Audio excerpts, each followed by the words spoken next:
Vous êtes bien dans le 64 minutes sur TV5 Monde, la chaîne francophone mondiale. Et avant de revoir l'essentiel, les temps forts de l'émission, d'abord un point sur les derniers développements de l'actualité. On commence par l'accord à l'arraché la nuit dernière à Genève sur le nucléaire iranien. Un accord qui ne règle pas tous les détails, vous le savez, mais qui gèle l'enrichissement de l'uranium iranien à son stade actuel. Satisfaction générale, sauf en Israël.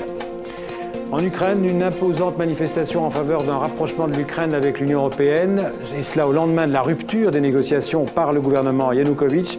En tout cas, les partisans de l'Europe ont montré leur force. Et puis un résultat de sport, le dernier Grand Prix de Formule 1 de la saison à Sao Paulo au Brésil a vu la victoire de Vettel, encore lui, devant Weber et Alonso. Une saison qui se termine, vous le savez, par un 4e titre de champion du monde pour l'Allemand Sebastian Vettel. Tout de suite donc l'essentiel du 64 minutes, les meilleurs moments de ce monde en français, ce que vous avez aimé ou ce que vous avez raté, c'est tout de suite avec François-Xavier Freland. Ces élections législatives au scrutin majoritaire à 2 tours n'auront pas déchaîné les passions. Le Mali a voté dans le calme, certes, mais la participation est restée faible. Une campagne terne, trop de candidats et de listes, des alliances politiques contradictoires expliquent en partie ce désintérêt.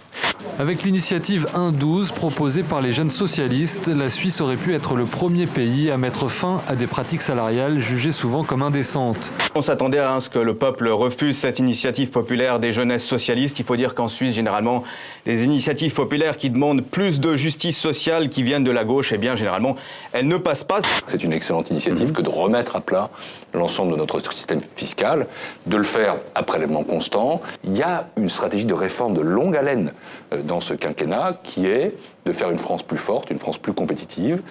Manny Pacquiao ou l'incarnation du patriotisme philippin, le boxeur qui est aussi député de sa région d'origine a toujours fait profiter son peuple de sa fortune et n'a jamais hésité à être très généreux avec les victimes de différentes catastrophes naturelles. 4300 km à la rame. Oui. Puis je peux dire aujourd'hui que, bon, la journée de l'arrivée, c'était exceptionnel, mais la journée où le Queen Mary est venue me rencontrer, j'avais jamais été aussi émue de ma vie. De voir comme ça 2-3 000 personnes sur le pont d'un navire immense à scander mon nom, à m'encourager, ça a été inoubliable. Le droit d'avoir accès à un nucléaire civil, c'est un droit qui partagé par tous les Iraniens, à faire une certaine forme de consensus dans la société iranienne. Ouais. Mais la société iranienne, majoritairement, est opposée à une militarisation du nucléaire iranien. Elle fait la star du dernier salon Equipoto à Paris, la roue électrique. L'idée est ancienne, Ferdinand Porsche y avait pensé dès la fin du 19e siècle. Elle devient une réalité en 2013.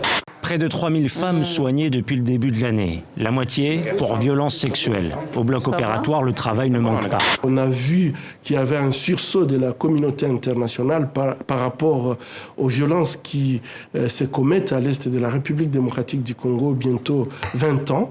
Quand les larmes de l'enfance, toute la vie sont murmures, où sont l'épaule et les mots qui te rassurent.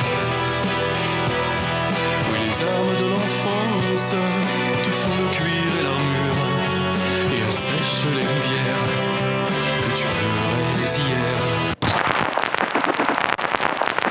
Voilà, fin de ce 64 minutes. Restez avec nous sur TV5 Monde. Demain, vous retrouverez Mohamed Kassi et toute l'équipe du 64 minutes.